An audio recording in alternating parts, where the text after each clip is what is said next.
এইদিকে আসো, আরিয়ানকে নিয়ে আসো। এই নিন, এখানে স্বাক্ষর করেন। আপনার তো বেল হয়ে গেছে, কিন্তু মামলা চলাকালীন সময় আপনি শহরের বাইরে যাবেন না। নির্দিষ্ট তারিখে হাজিরা দেবেন। আর আমরা চেষ্টা করছি দ্রুত আপনার ওয়াইফের খুনিকে খুঁজে বের করার জন্য, আর নতুন করে জীবনটাকে সুন্দর করে সাজাবেন। আর এই যে আপনার জিনিসগুলো নিয়ে যাবেন।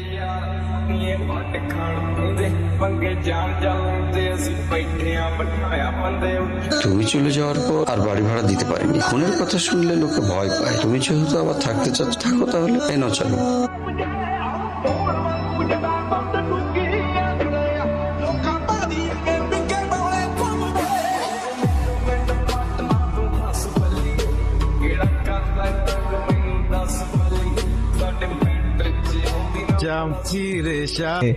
আজ পাশা খেলবো রে, তয় খেলা পায়াছি রে, এহিনি গুরু বোন।